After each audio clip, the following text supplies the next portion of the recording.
This is Lightning Power Lunch, presented by Reef Rum on the Lightning Audio Network with Dave Mishkin and Greg Linnelli. Everyone in the room is looking forward to the next one and get another 2 points and just trying to play our best every night. And it's in the past now, but I just be ready for Tuesday. Oh, we will. We are.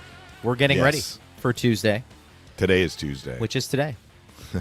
All these days. When the kids have off school and the weekends are busy, we've got things going on. Yeah. Sometimes you don't know what day it is, partner, until you wake up. You were able to like, come up for air today. A little bit. After holding your breath for cold, though. Cold. 72 hours. Yeah, you may not want to breathe. Stay in bed if you can. Well, that's impossible in my house, but that's kind of where we are. Darren Radish to open the show. Lightning getting set to take on the Sharks. They had an interesting game last night with the Panthers. Steve showed me the goalie fight, and we can touch on that if we want. It was interesting because you never know how those things are going to play out. Nedeljkovic and Bobrovsky decided to. Do you think Bobrovsky should have gotten 2 minutes extra for instigating? I mean, yes, Nedeljkovic came out of the crease, but Nedeljkovic looks like he's just kind of watching what's happening. It's not like there were a bunch of fights. The goalies were the only ones that got fights. And literally, Bobrovsky skated. He instigated the fight. He did. Well, I mean, he skated the length of the ice to get engaged. Yes. I get it. I think Nedeljkovic was like, what? Yeah, well, that's what he said. This is happening? Yeah, he's like, all right. And you could tell, like, Nedeljkovic, most of that fight, it looked like he was off balance, like he was about to fall. He was kind of like, going backwards, and eventually he landed on top of Bobrovsky. Emotions get the best of people. I understand that, particularly in a sport where you're allowed that type of thing to happen. But, I mean, if you're the Florida Panthers, you do not want your star goaltender engaging in that. Who knows what can happen? Isn't it on brand for the Panthers to have something like that? I mean, that part is true. That is part. I mean, look, it has been a long, long time since I have seen a goalie fight. But usually when we see a goalie fight, the goalie's the last two to fight. You got 5 other fights happening. Sure. This is going back a ways before they changed the rules where a second fight during the same altercation means a game misconduct. But that was the only fight. So what exactly happened that, prompted Bobrovsky? Nedeljkovic, I think, was trying to get a player off of one of his teammates, something like that. So he engaged. And I think when that happens, it's almost like one of those unwritten rules. If the goaltender touches anybody else other than the goaltender, then they're like forced to go. They're forced. The replay I saw was like from behind the Panthers net, so it wasn't clear exactly what was happening at the other end. Anyway, the Sharks won the game though. They did. So this whole first home game back after a long road trip, which the Panthers assuredly had. Now they had a 4-game trip. They came home, and then they had a 2-game trip. And then they came home and played. Cam Last Talbot, goalie fight, Mike Smith. February 1st, 2020. I'd have to go back and look and see if that was the only altercation. That was right before the season paused. Well, maybe not right before, but a month and change before the season paused in 2020. Anyway, that first home game back can be tricky. And I mean, the Sharks, you can't fall asleep on the Sharks. Now, the Panthers shouldn't have fallen asleep on the Sharks. So the Sharks beat the Panthers out in San Jose earlier this year. Yeah. But the Sharks are healthier than when the Lightning saw them earlier this month. Will Smith is back. In fact, he scored last night. He was hurt when the teams met in San Jose. And, when you're bad, when you're really bad, when you're really, really, really bad, you get lots of high draft picks. So they got Celebrini, they got Will Smith. Now, the guy they took second overall in last year's draft, Michael Misa. He's been hurt this year, and he also went and played in the World Juniors. So that was why he didn't play against the Lightning. He was playing in the World Juniors. He is a bona fide blue chip prospect. He had sensational junior stats. He played in Saginaw, which won the Memorial Cup 2 years ago, and then last year I was looking up his numbers. He had over 130 points, I think. What you're for saying Saginaw. is he's a legit talent. Well, I don't know if it's going to equate to the NHL, but as in terms of a prospect, like his junior numbers are eye-popping.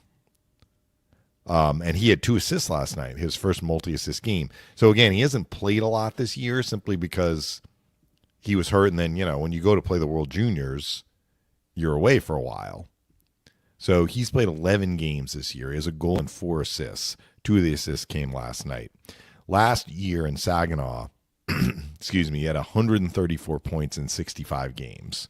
So he was more than 2 points per game. That's impressive. The year before, Saginaw won the Memorial Cup. He wasn't, I'm not sure if he was even their top scorer. He had 11 points in 17 playoff games, which, is good. But, yeah, Zane Parekh, who's in Calgary's system as a defenseman, was their top scorer. He had 96 points. Wow. The Calgary prospect I'm talking about. Anyway, the guy has pedigree. He should be in tonight. The fact that Nedeljkovic played and fought last night probably means we're going to see Askarov, who didn't last very long in the first meeting between the teams. He gave up 3 early goals, and the Sharks pulled him. So he'll have some motivation to do well tonight. But look, the Lightning may be playing the first home game back after a long road trip, but Sharks are playing the second half of a back-to-back, and the Lightning are the rested team. So maybe there's a little bit of a wash there. Maybe a little bit of a wash. Yeah. The Sharks also made a trade. Yes, you and they I did. were actually talking about this. Kiefer Sherwood, he got put on IR, though, so he must be battling something. He's somebody who, it's interesting looking at his trajectory over the years. He's kind of gotten better as he's gotten older. Yeah, right? And he's a shooter. Yeah. So I don't know if they're planning to put him with Celebrini, who's a playmaker and a shooter. Like, he does both. But that might be an interesting tandem if they gave put them up on the same line. Yeah, they gave up San Jose's second-round selections in 26 and 27 and defenseman Cole Clayton. So, Sherwood's not 23. He's been he's been on in an the league expiring contract too. Yeah. So I mean, he wasn't going to command a whole bunch of first-round picks. No, and I saw some people say they were surprised that the return wasn't more, and I don't know. I feel like that's not bad for a player who I think maybe the biggest drawing card there is that, he doesn't cost a ton. He's on an expiring contract, and he's 30 years old. So, kudos he might to him. leave San Jose after this year. Yeah. That's why the cost is not going to be as high. For sure. And look, I appreciate San Jose, so they're in an interesting situation. They're a team, to your point, they've accumulated a lot of these draft picks over the years. Some of them now are starting to get to the NHL. They're having some success, and instead of being sellers, they're maybe dipping their toe into the buyer pool. Yeah, look, they're in a playoff Which you should. spot. Which you should. Why not? Which you absolutely should. So I think the fan base probably can appreciate. Where that goes a long way? Probably the guys in that locker room too. Your team is willing to go out there and try and better yourself. I don't know how many veterans per se the Sharks have on their team, but you bring in a guy who's got a little bit of pedigree and has played in the league a bit. I think you look at that and say, okay, they can complement Wenberg, who they signed to a decent contract. I didn't realize they had Dmitry Orlov as well on the back end. Who? Yeah, he signed with them. This year. Doesn't have the biggest goal production numbers, but he's always been a pretty solid defenseman throughout his career. Coveted. I mean, he was moved at the deadline a couple of years ago. For sure. Washington to Boston, and then he went to Carolina. So if you can believe it, Greg, and I checked, I'm like, where are the Sharks? They're in third place. That's in the pretty Pacific incredible. Division. Yeah. So, I mean, look, they are tied in points with Anaheim, which has the second wild card. They have a game in hand. But, they're 7-3 in their last 10. Anaheim has moved up. I mean, remember, Anaheim was kind of near the bottom. Anaheim's won 4 in a row. Right. So, look, you can go up and you can go down in the West, too. The one team that is flailing is the team that just traded Sherwood, Vancouver. They lost 8 in a row. Right. So they are in line to get slot number 1 as far as the lottery. Doesn't mean you're going to keep it, right? But you have the best odds. How about Winnipeg? Winnipeg, first place in their division last year. They have 44 points in 48 games. I think in the West we're going to see some teams, particularly after the Olympics, fall off. You think we're going to see some sell-offs potentially too? The Blues are a minus 48 in the goal differential. They can't score. They can't score. After they beat the Lightning, they went. Where did they go? Edmonton. They got shut out. Yeah. So you're right. I mean, because it's been documented this year. I mean, the Predators seem like they're going back and forth in terms of what they're going to do. They at least are hanging in there. But they could very easily sell off too. They could. I mean, I think those teams like the Kings and the Kraken probably want to give it their best. Particularly, I think the Kings with Kopitar, being his last year. Maybe you're trying to sneak in there. But I mean, any one of those teams that we just mentioned, and we didn't mention the Preds, Flames, Blackhawks, Blues, Jets, and Canucks, you could say a lot of the activity might be generated coming out of the West when it comes to the trades. So I think that is going to be super interesting from there. But to bring it back to San Jose, they are a team who looks like very similar in a way that these teams who have not been playoff contenders over the years, like the Detroits, maybe you want to throw the Montreal Canadiens in there, the Sens, who are out of a playoff position in the East. But these are teams who have accumulated some draft picks over the years, partner, that are trying to kind of barge down that door to get into the playoffs. The Sharks certainly in that boat right now. Lightning are contending with 2 in their division. Yeah, I think the difference, though, for San Jose has been one of the worst teams in the NHL points-wise for several years in a row, even last year. So this is a big jump this year. That's why I think if they make the playoffs, Celebrini is going to get more than his fair share. Maybe I shouldn't say it that way. He's going to get votes for the Hart Trophy. I mean, we can look at their stats again. That's fair. Yeah, I think it is. Yeah. I mean, if they make the playoffs, why would they make the playoffs? Part of it is that, some of their younger players are doing well, like Will Smith, yes. But as we speak right now, he has 39 more points than the next closest guy on the team.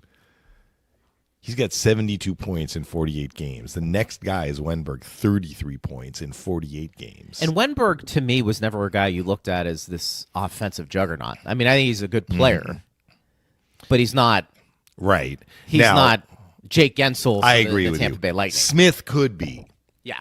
Smith is just under a point per game. Smith has missed 13 games, though. So Smith would be closer to Celebrini, if not for the injuries or injury. I'm going to just play devil's advocate for you. Yeah, go ahead. Because I think it's interesting. Is what Celebrini is doing, is it any more impressive than what Kucherov is doing? When you take a look at the second leading scorer for Tampa Bay, which is Jake Gensel at 49 points, factor in the Lightning with all the injuries they've had this year and where they are, best road record, at least most road wins in the NHL.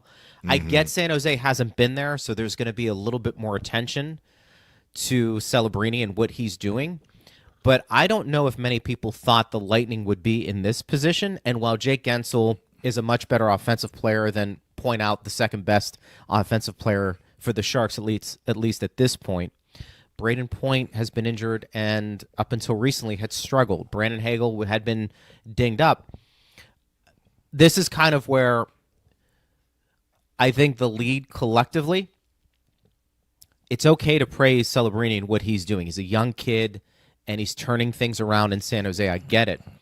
But the old guard also is having a say in how this is playing out too, and you could make a case just as impressive considering the injuries and the inconsistencies at times the Lightning have had individually with players and where Kucherov has ascended his play, which I think is pretty incredible. Yeah. I think Kucherov will get votes. Yeah. I think the difference between the case for Kucherov and the case for Celebrini, and I guess in a way I'm saying the case for Celebrini is stronger. Yeah. Even though, I don't get a vote. If I got a vote, I might vote for Kucherov ahead of Celebrini. Here's the difference. The Lightning are the second best defensive team in the NHL. The Sharks are the third worst defensive team in the NHL. That's true. That's true. So if you're going to take away Celebrini's offensive contributions, where are the Sharks? They're probably the not rest a of playoff their team. Yeah. So it's the whole most valuable. Yep, that's It fair. may That's not fair. be the best season. You can make an argument that like McKinnon is having a better season than Celebrini. But Celebrini's impact to his team, Fair point. where he has that many more points than the next closest guy, and they need his offense. They've got problems defending. I mean, look, some of it Right. is skewed. When they lose, it looks like it's not every time, but they've lost some lopsided games. They lost to the Lightning in lopsided fashion. Yeah. So that's going to hurt your defensive numbers. Actually, I shouldn't even say lopsided. If you lose where you give up 7, that's going to hurt your defensive numbers. Sure. But through the year, there are only 2 teams that are worse than them defensively, Right. Anaheim and Vancouver. Now, offensively, they are scoring more than 3 goals per game. Now, are they in like the top 10? No, they're 16th. But that's better than, where they've been for sure. And That's their true. power play, is helping them. They're at 20%. That's good. So I think as it relates to tonight's game, the Lightning can't afford. I mean, they can afford it. They could lose a game. It's not the end of the world. They've put together this incredible string of games where they've, vaulted to the top of the conference. They don't have as much breathing room maybe as they would like, but they are at the top. Yep. But to avoid a loss at home in this one home game before they go back out on the road, the Lightning have to be there mentally. Like they can't have a breather, which is a lot to ask. Because I thought they were going to have a breather, as we said on yesterday's show, Sunday. Do you think this is a sneaky, difficult game? It's a little sneaky, and also the first game came so easily for them against this team. It's human nature to be like, yeah, we didn't really have to work that hard to score goals against this team. We scored 3 goals right off the bat against them and scored 7 in the game, and they didn't have a great defensive performance. Even though like they're in 3rd place, even though they swept the Panthers this year, all of that. But this first game took place when? January 3rd? It was 17 days ago. Yep. So it wasn't that far in the rearview mirror. They just need to be ready. They're also going to see Smith, who they didn't see in the first game. They're going to see Misa, who they didn't see in the first game. It'll be their first time seeing Misa. So we'll see.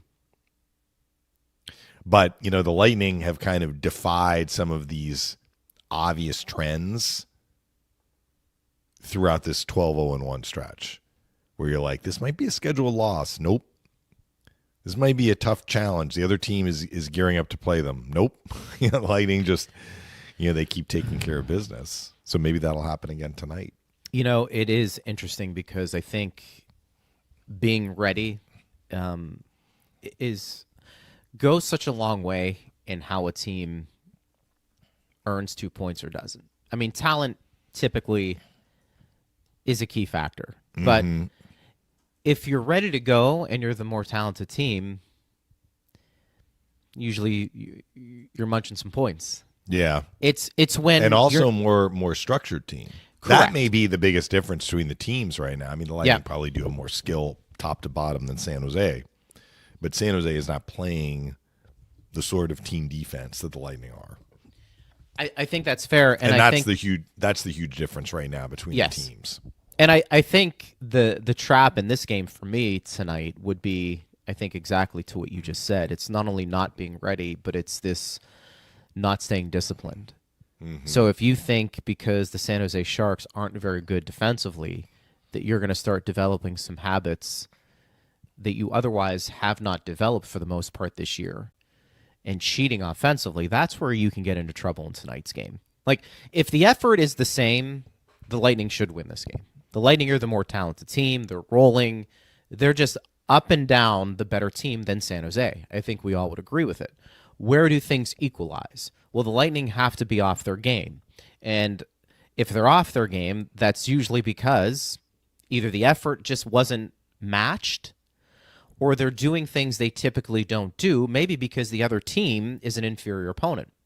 That's where you get these trap games to a degree. So you look at San Jose and you can say, okay, look, They are in a playoff run. I still maybe don't take them as seriously yet because we still don't know, are they going to be there at the end of the year? But they are playing well. Oh, by the way, let me take a look at some of their other statistics. They're horrible defensively. And look, these guys are human beings. Do you cheat a little bit when you know you might be able to get your points and your goals? Now, I think the Lightning are a veteran group who I think have stuck to their system as well as I can remember for an extended period of time in the regular season, which gives me confidence, partner, that even if they're not scoring tonight, hopefully their structure and their system are in place where they make it difficult for San Jose to score. Yeah, that's the point. I think that's kind of where we're at. That was just a long-winded way of saying that, but the way San Jose wins tonight, a big part of that is because the Lightning are just off their game. Yeah. Because I think if the effort's there and the Lightning are playing with the same consistency we've seen over the last few weeks, I think they win this game. I do. I mean, I think you would probably agree with it, and most people would. But San Jose is going to try to get the Lightning into some situations where maybe they haven't been in. Mm-hmm. And that's where they can take advantage, potentially, of a letdown. And so that's what I would caution tonight. Yeah. And look, San Jose is capable of delivering a better than normal for them defensive performance. They held the Panthers to 1 goal last night. Now they got the Panthers down 3-0 in the second period. They went boom, boom, boom. And I don't care who you are. If you're down 3-0 halfway through the game, when did they score their third goal? They all came in the second period. Yeah, they scored in the first 6:12 of the second period. They got their 3 goals. 50 seconds in, 2:41 in, 6:12 in. So they basically,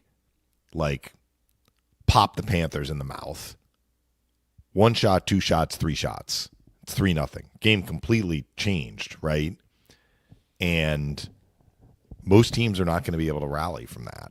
Right. Panthers tried, they scored early in the third to make it a 2-goal game, and they outshot the Sharks 17-9 in the third period. Sharks sealed it with an empty netter. But it's not like they're incapable of playing a good defensive game. They just haven't done it regularly this year, and they've had some bad defensive games. That's where you get to 30th defensively. So I agree with you. The Lightning need to be on their game defensively to make sure they don't get popped in the mouth and get put into a situation where they have to, rally from multiple goals down. The interesting thing during this 12-0-1 streak, to the best of my knowledge, I should have remembered this when the Lightning fell behind to St. Louis. I believe the St. Louis game, which is the only game the Lightning didn't win, but it's not related to that. They could have won in the shootout, just like they could have lost one of the other games they won in a shootout. That's the only game where they've fallen behind by multiple goals. In all of the other games where they have fallen behind, it's only been by a single goal. I may be mistaken about that, but I don't think I am. They fell behind by 1 to Colorado. They were down to L.A. in L.A., but that was only by a goal, I believe. And there was a game here or there where they allowed the first goal, but they allowed the first goal to Dallas, but it was only 1-0. So that's another. I mean, that goes with the team defense, right? They've been defending really well. So if you're defending well, it seems unlikely that you fall behind by multiple goals because you're not giving up a lot of goals. But if you're falling behind only by 1, you're giving yourself a chance to rally. And in the games where they have fallen behind, they have rallied to at least get a point. That didn't happen to the Panthers last night. We finally saw some Atlantic teams lose yesterday, too. Buffalo lost. They're talking about in regulation. Toronto lost. First home game back after a long road trip for Toronto. And it was Minnesota? Minnesota beat them. Yeah, Minnesota laid the hammer. 5-1 after 2. They won 6-3. And then, of course, the Panthers. So those are 3 Atlantic teams that all lost in regulation yesterday. The Lightning have an 8-point lead on the Maple Leafs. Mm-hmm. Maple Leafs are currently out of a playoff spot. Now, yep. And 2 games in hand on the Maple Leafs. Correct. Yeah, so we're a little early yet Greg. We're never early. We're never early. Well, I mean, we are pre-taping today, by the way. So the Sharks do not have a skate today. The Lightning do have a skate. I would be surprised if there are any significant lineup changes for the Lightning, but you and I needed a pre-tape today. Follow-up appointment for my better half. So we need to head to the doctors in a little bit, and that's all good, but it was scheduled ahead of time. So thanks for accommodating me and going early today. But as you are looking at the standings, Lightning fans, what do you want to look at? Like, you might look at, well, Detroit is tied with the Lightning. The Lightning have to stay ahead of Detroit. Well, yeah, I think the Lightning would like to finish ahead of Detroit. And if they could script it exactly, they want to finish as high as they can. But the name of the game in the regular season is making the playoffs. And as good as the Lightning have been on the road this year, it doesn't always equate regular season success to playoff success. As we know, the Lightning have had some great home seasons during the regular season and then just been in the playoffs at home. And the opposite has been true. The Lightning have actually done pretty well on the road these last 3 years where the Lightning have had a subpar road record during the regular season. In 2 of those 3 playoff years, the Lightning did okay on the road. They just didn't have a big sample size. They split in Florida last year, and then the series against Toronto, they went 2-1 in Toronto. Having said all of that, I think the Lightning as a team, the way they play, it's not the end of the world if they don't have home ice in every single series. They would like it, but what's the name of the game in the regular season? Get in the playoffs. So what is the gap between the Lightning and the 9th place team in the conference? Yep. And the 9th place team in the conference, which is maybe the reason you brought it up, is Toronto right now. The Lightning have an 8-point lead with 2 games in hand. That's the gap. That's the race. The Lightning want to maintain that gap over whoever is in 9th until they can get an X next to their name in the standings. Again, It's pretty early for that. But they're in good shape, as competitive as the division has been. It's true. And look, some teams are gonna stumble. Like the Flyers lost 5 in a row in regulation. They dropped from third in their division to 10th in the conference. The Caps have lost 3 in a row in regulation. That is shocking to me. I really like the Capitals as a team. I can't really wrap my head around what is happening to them this year. They've had a bad road record so far, in that they're 10-10-3. In this competitive Eastern Conference, you need to be above water, I think, home and road. So, again, are these teams going to maintain the pace that they've set? All of them? No. So as much as the Lightning want to maintain their pace, it's going to be hard for them to keep rolling off 12-0-1 streaks. But if they can maintain the gap between themselves and whoever is in 9th, that's the key. For now. And then, if they clinch a playoff spot, try and finish as high as you can. Interesting. Yeah. The Lightning actually have, the schedule is the schedule. They've crushed this tough stretch. They really have just knocked it out of the park. 8 out of 9 on the road. They didn't lose a game in regulation. 10 of 12 on the road. They got 3 games left.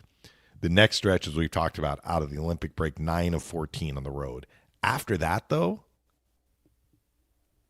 I think the Lightning play like 9 of their last 13 at home. They have a 7-game homestand. 1 trip, that's it. Right. Like, the schedule sets up pretty nicely for them in the last several weeks of the regular season. Not a guarantee. You can certainly lose games at home. You're going to be facing some teams that are fighting for their playoff lives. Hopefully the Lightning are not in that boat.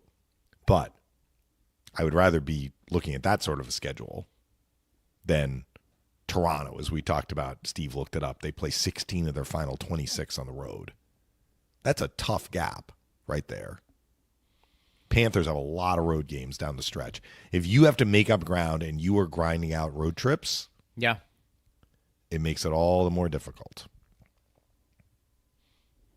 You don't want to get too far behind now.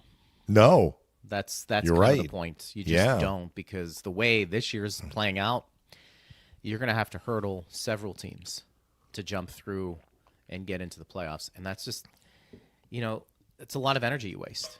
And if you're not going to finish in the top 3, these teams that are out of the playoffs right now, yeah, they'd love to get in the top 3, but the easier path is to the wild card. Now, I don't know how heavy divisional play is down the stretch because, I mean, you play 4 within your division, but you play 3 against the other division in your conference. So it's not like it's a huge gap.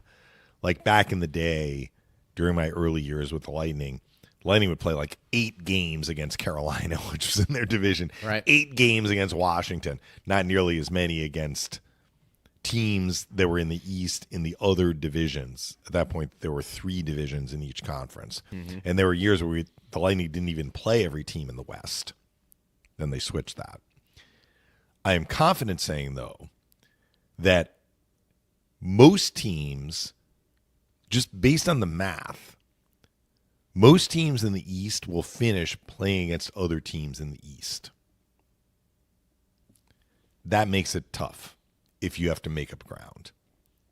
Overtime games mean that both teams are getting points. And maybe you go on a good stretch and you beat 4 Eastern teams in a row. If you lose 1 to an Eastern team, that team just jumped 2 points ahead of you if you have to make up ground. You know what I'm saying? Sure. So I'd have to look at the Lightning schedule. I know that they have to go to Western Canada in March, so that would be, games against the West. They might have the odd Western team come in down the stretch to Tampa. But I feel confident saying most of the schedule in the stretch run is within the conference, just based on the numbers. You play more games within your conference. So for teams like Toronto, Florida, Washington, Philly now, below the playoff cut line, it makes it harder. In some ways, you might say, well, we want to play teams that we need to catch. But the reality is, you're not going to win every game. It's very important, I think, to be in the quote-unquote catbird seat and have teams try and chase you rather than the other way around. I think especially this year, makes the most sense. I know you remember this year well, Greg. It's the one year when John Cooper had the team for the full year. They missed the playoffs. 16-17. Yeah. I know we've talked about this before. The Lightning had a horrendous middle third of the season that year. Coming out of the All-Star break, they may have even been near the bottom of the conference. And then coming out of the All-Star break, they lost their first 2 games at home. They were at 52 games played. They had 30 games left. In those 30 games, they went 26-4. 20 wins, 6 losses in regulation, 4 overtime shootout. That's impressive. Losses. They only lost 6 games down the stretch. They could not make up ground. Mm-hmm. They couldn't. I mean, they did. They moved to within a point of making the playoffs. But it's almost like in a road race, you have a lead and you feel someone coming up behind you. You dig in, right? You don't want to let them pass. That's how it becomes. Teams that are up, they feel the pressure coming from behind. They dig in more. As well as the Lightning played down the stretch, they just couldn't make up that gap. They had if you start the season 26-4, that's almost better because you're having teams trying to catch you. For sure. Yeah.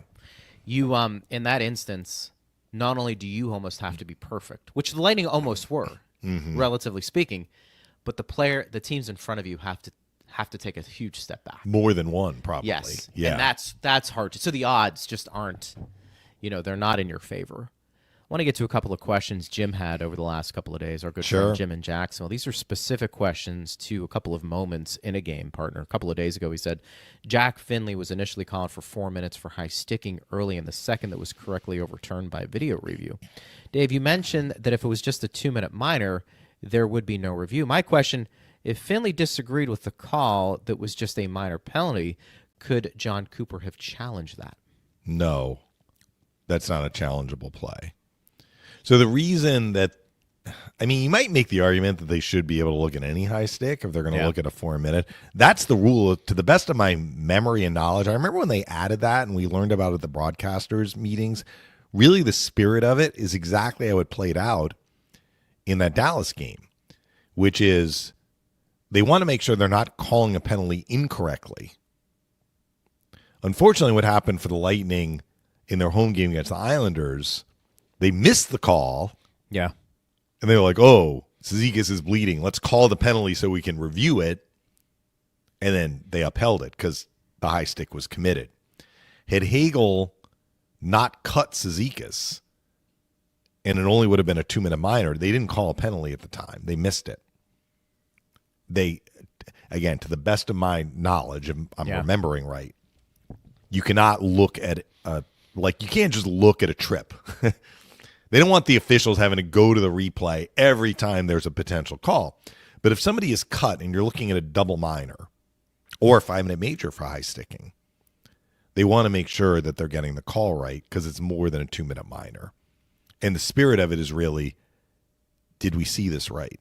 Yeah. In the instance of the Dallas game, it was actually Radek Fox's stick that clipped. It was like friendly fire. Right. So they called the penalty. They looked at it on review, and they saw that it wasn't Finley's stick. That's the reason the rule is in there. But no, it's not a challengeable play, Jim.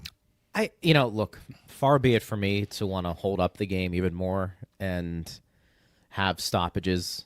I feel like you should be able to me that feels like one a coach should be able to challenge. Yeah. Because I think they're also seeing it on the monitors. I mean, keep in mind, all these teams have monitors now on the bench. Mm-hmm. They can see what's happening. And by the way, the players have a pretty good idea, too, of what happened. They're usually pretty honest about those things. So the officials can confer, though, and sometimes we see that. Like, the linesman might see it. Like, all right, so let's run out this ground ball, Jim. Let's say that the player on Dallas is not cut. 2-minute minor on Finley, but it was Fox's stick that clipped him. Coop argues, Finley argues. Referee's like, all right, let's huddle. We see this sometimes. The 4 officials talk, and maybe one of them saw it. Yeah. Linesmen are not going to it's almost like the co-pilot to the pilot, right? It's maybe not the best example. But the linesmen are not going to proactively, unless it's really obvious or they're absolutely certain. Right. They're not going to go to the referee and be like, yeah, you got this wrong. They should. Yeah. I mean, there's the linesman doesn't go to the official. They're like, why'd you call that icing? Hey, Jim, know your lane, right? Jim, maybe that's how. One of these days we should have Stephen Walkham on the know your lane officiating without taking any questions. Maybe we should have Stephen Walkham on, but we can ask what is the relationship between referees and linesmen, and is it kind of understood that this is your area, right? Don't cross the middle line and go into the other lane. Anyway, we do see this sometimes where the officials confer, and if the referee asks the linesman, what did you guys see? Maybe the linesman saw it differently, and they can overrule the original call without looking at replay. That can happen. What penalties can the linesman call? Too many men. It's too many men. Basically, is what you see. And from them. the violation on face-offs, which they really don't want to call that, right? They really, really don't want to call that. Poor Curtis Douglas. He had to take the penalty at the start of the year. And it was like, oops, I threw you out. I have to call the penalty. Sorry. There might not be a more frustrating play in all of sports than players getting thrown out of the face-off circle a couple of times when most people, Phil gets up to, it's like, drop the puck. Right. Drop the puck. And you wonder why it doesn't happen more often. But your job, guys get set. I understand there's going to be some cheating involved. I think that's baked into the cake. But if you're on the third try to get that face-off executed, you're doing it wrong. But if there's a violation in the third try, because of the first two means one on each side. A second that's really the point, Greg, though. But they never call it, though. There's no I shouldn't say there's no consistency, because the linesmen are going to give a much more wide berth after they've already given a warning. And if it's not after an icing, right, the main centerman has been thrown out. Yeah. So let's say barely cheating gets you thrown out at first. More significant cheating will not get you thrown out the second time. Yeah. Because the linesmen don't want to call the penalty. We just don't see it called. Also, the second guy coming in usually is not a true centerman and might be more careful to not get called for the penalty. But what we actually do see is the linesman will not drop the puck but not issue a warning. Like after the first warning, right? He'll let both centermen stay in there. And we almost always see a warning after an icing. Mm-hmm. Yeah, that's because they're like, I'm not going to drop it if you're going to cheat. So I'm giving you a warning. You're allowed to stay in, but watch it. But we don't see the warning after the second. We don't. And after the first warning, we don't see a second warning that would lead to a penalty. I do find that it's one of the plays in hockey that is very annoying. Yeah. To watch, because there is this element of drop the puck, and a lot of times you'll see the players go like this. Yeah. Drop the puck. Like I don't know why you kicked me out. Now, look, hard job. I wouldn't want to be an official. The game is extremely fast, and people act, like I can't believe they missed that call. They didn't miss this call. I do think whether you agree or not, officiating in the NHL oftentimes is dictated by the time and where the game is, more than any other sport. Mm-hmm. I've made this point to you, partner, and I don't know if that has always been the case, but the NFL, the officiating, look, you can say what you want about it. You've seen holding calls called late in games that are called earlier in the game. That usually doesn't change. Pass interference probably as well. That was the topic of the weekend, wasn't it? Correct. Typically basketball, maybe they let the guys play, but you'll see calls for sure. And then, baseball, a little harder because you're talking about a strike zone most likely. Right. But that's you'd like to believe that the strike zone stays consistent and through the game. NHL officiating does not. And not only does it not change from regular season to postseason, it will change from period to period.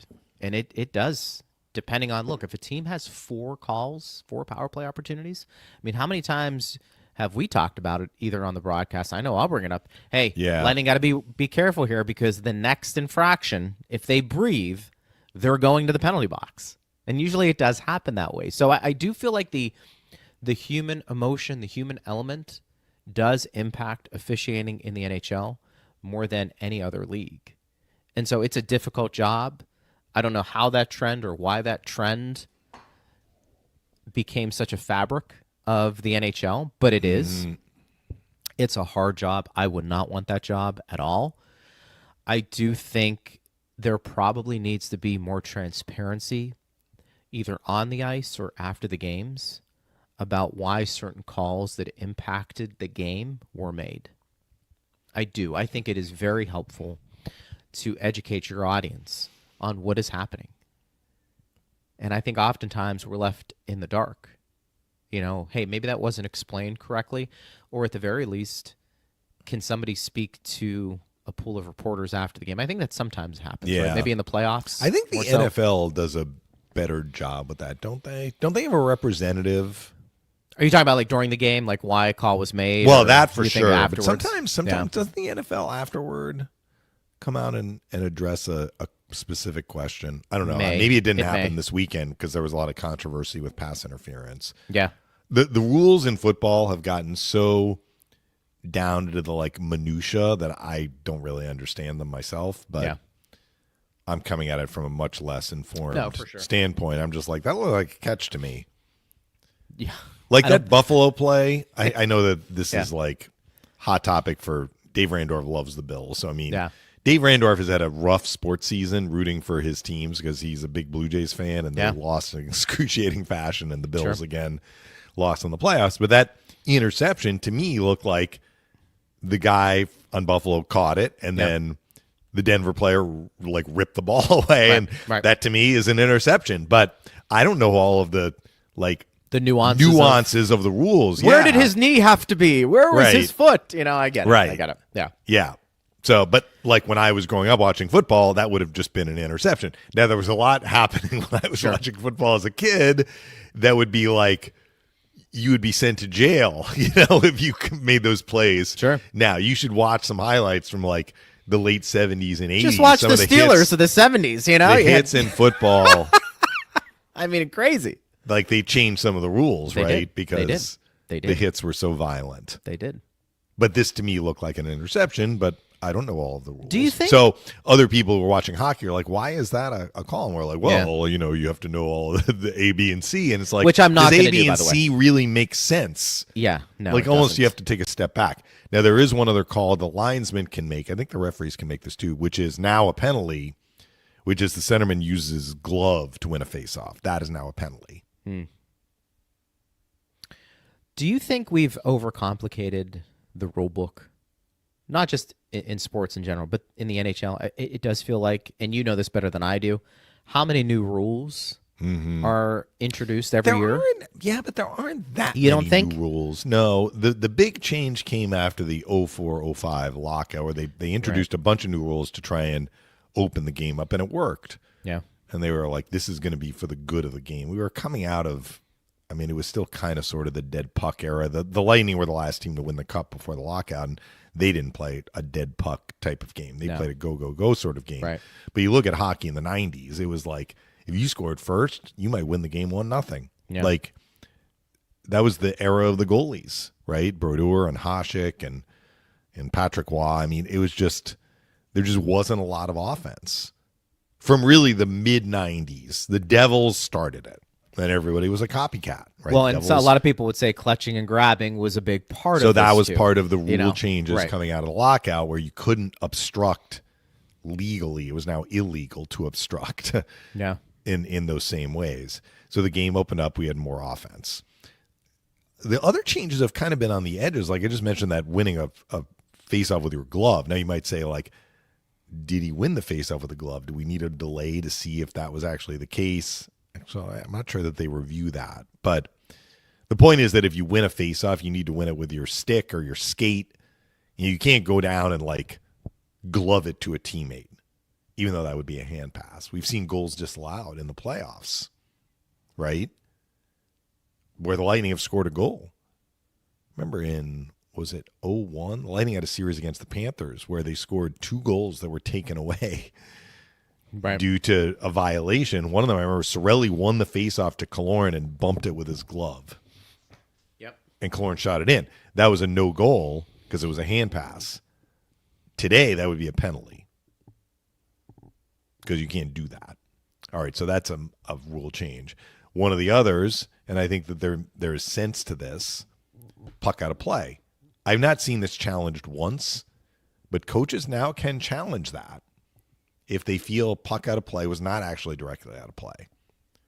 They got to be very careful, though, because if you challenge and you get it wrong, you're down 5-on-3 for 2 minutes. Right. Because there's already one penalty.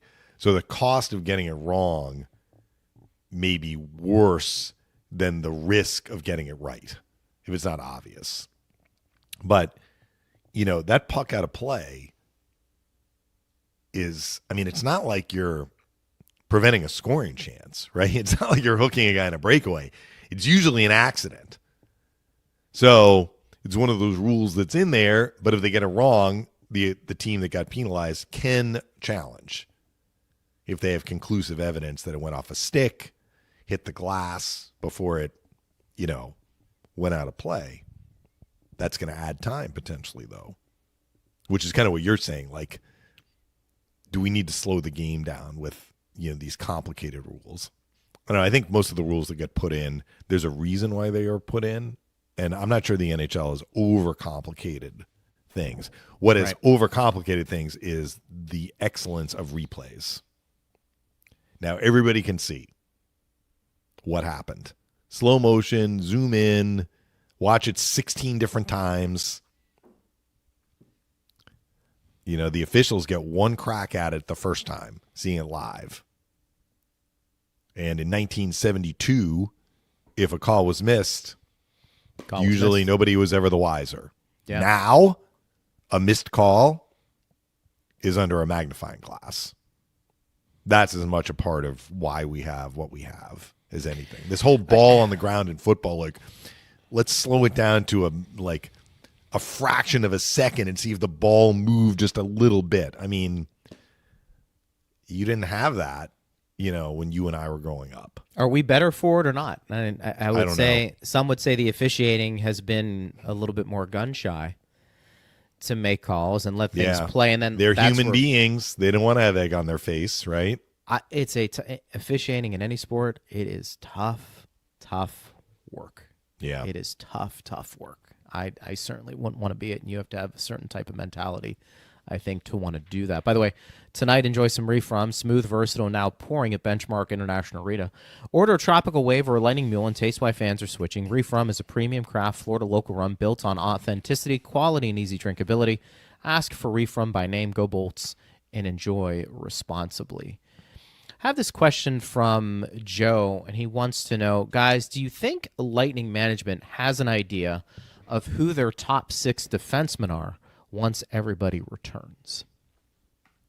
It's an interesting question because he doesn't ask who do you think's going to play. Right. So management would be who gets sent down, really. Yeah. So once you hit the trade deadline, you can have an expanded roster. It just has to be cap compliant. So I'm just floating this out here. I don't know if this is going to happen.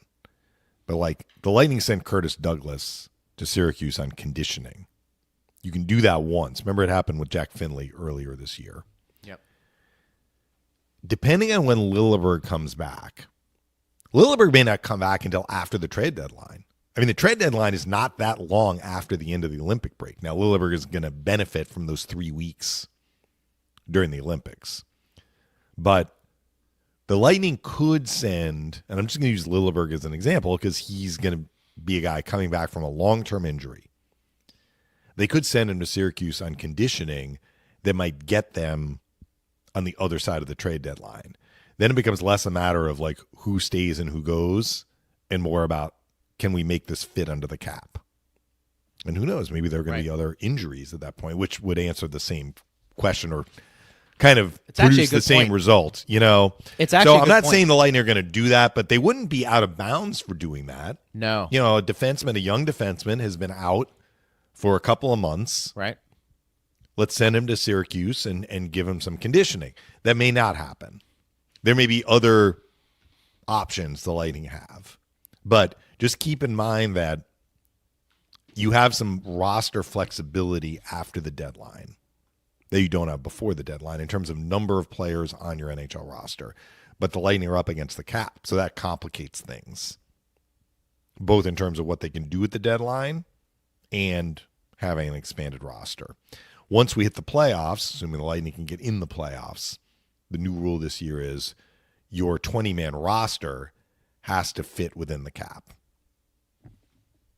So that is more about the coach who's playing. So let me give you, by the way, everything you just said there, 100% correct. I actually think Lilleberg, because of his injury and these other guys are playing, may be the guy that is on the outside. And I didn't really answer the fans' question about the top 6, but so let me I think they like all of them. I mean, they like all of the defensemen who are up. Of course they do. Yeah. If you were to tell me today, Greg, the Lightning have to go with their 6 best defensemen.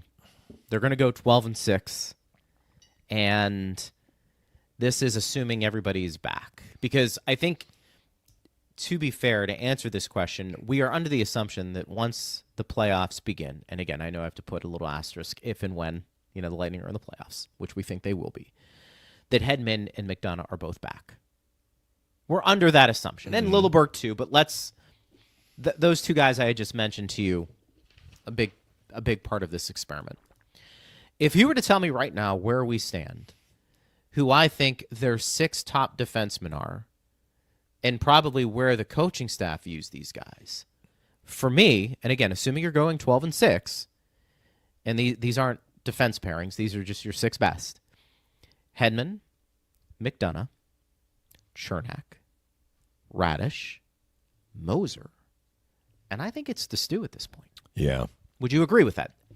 So That's basically not a the 2 knock on defensemen, the 2 defensemen that you didn't include that are currently playing are Crozier and Carlisle, and you're not including Lilleberg. And I'm not including Lilleberg. Yeah. Correct. So if you're telling me, and this is just me watching games, taking the information, maybe hearing what the coaching staff has to say about certain players, I think your overall point is a good one. The Lightning have all this depth, and they like every one of these players. Does that mean all of them are sticking with Tampa Bay this year? Could be. Could one of them be used to acquire somebody else? Also very true. Could all of these guys be with the Tampa Bay Lightning and the rest is history? Yes, of course. But I think the way the team has talked about Destu this year, partner, and how good he has looked, he's a little older, of course, that helps. And the year Radish has had, you could have made the case those two guys maybe at the beginning of the year certainly would be wild cards to be in your top 6 based off of just lack of experience or production has been inconsistent. I don't think anybody thinks that Radish is coming out of the lineup. He's been their best defenseman, arguably, and if you don't think he is, okay, then it's J.J. Moser. Yeah. And the two of them together have been dynamite. Right. So it would defy logic at this point. It would defy to logic. Split them up even. It's a great point. Yeah. It would defy logic. And I think Destu, the way he has played, there is a confidence not only in his game, but I think the coaching staff has in him as well. That my sense would be that's who my 6 would be. And you can figure out, who's playing best with who, but I think you're right, with the Moser and the Radish combination. If you want to go back to McDonough and Chernak, fine. It's worked in the past. And then, is Hedman and Destu together? Maybe that ends up being really good. That doesn't mean there's not room at the table for the other guys. It could be maybe if some player has a bad game or two in a playoff, you could bring somebody in. I think that happens. But I think for me, those are your 6 best. I don't know what you would do if you won 11-7. Of course you could, bring one of those guys in, and John Cooper has shown that ability to do it. Yes. But I think you almost forget, when you're mapping out your 6 best. Oh yeah, they got Destu. That's right. Oh, Radish has played really well. I was going to have Crozier in there, and I was like, wait, I got to write Destu in here. I mean, that's how good Crozier, I think, has been. So it's many teams would be happy to have 4 really good defensemen. I think the Lightning have found quite a few beyond that. And the one thing I'll add, I'm not saying this as a reverse jinx or however you want to frame it, but it's just the truth. Moser missed the first 2 games of the season due to suspension. I am not certain the Lightning have had a game this year where maybe early, but every defenseman has been healthy. Yep. Like we were operating under the assumption that every defenseman has been healthy because Crozier got hurt pretty early in the year. Was it the 4th game? So if we're going to include the 4th game as a game in which a defenseman got injured, which Crozier was. It might have been the 3rd game was the only game where, everybody was healthy. And even then, I mean, I may not be remembering it right, but it wasn't like Crozier was out for a long period of time, so he wasn't available. Came back, he played a couple, he got hurt again. By then, I think the Lightning had other injuries. Chernak missed a little bit of time before he missed more time, right? Sure. He missed some time. He came back for 1 and blocked a shot at the end of a game in Washington and then missed a whole bunch of time. And, by early November, the Lightning were without McDonough and Hedman. So it's always easy on paper to be like, okay, everybody is healthy. Who's going to play? Who's going to, stay up? The reality this year has just been, unfortunately, the Lightning really haven't had the benefit of a full healthy roster on D especially. Mm-hmm. So that may not happen. It may not.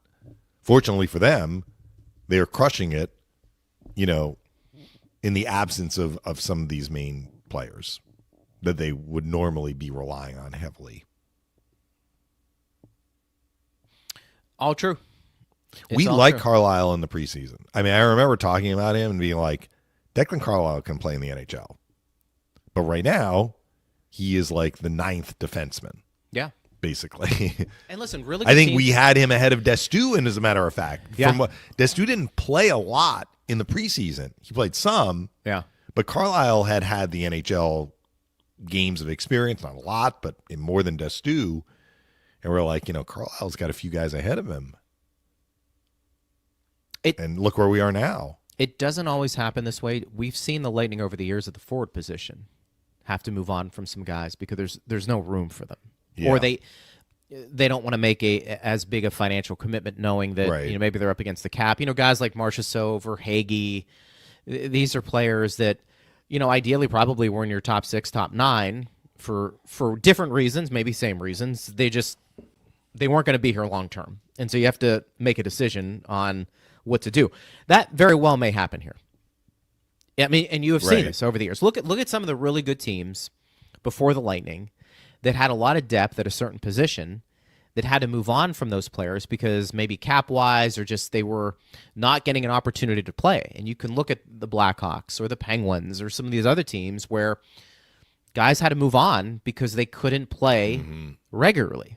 Blackhawks, I think, had some self-inflicted wounds as far as cap management. Fair. Your point is a good one and fair. Fair. I think some of these other teams, for sure, that was the case. And so the thing you have to keep in mind, Carlisle, Crozier, Lilleberg, guys who are trying to establish themselves are not only playing for the Tampa Bay Lightning, they're putting tape out there for everybody else in the league to look at. And the Lightning can use that to their advantage, either in the immediate future by winning games on their roster and their team, or somewhere else you're bringing in a trade to acquire talent at another position because you have a surplus somewhere else. That's just usually how sports works out that way. So it's a good problem to have.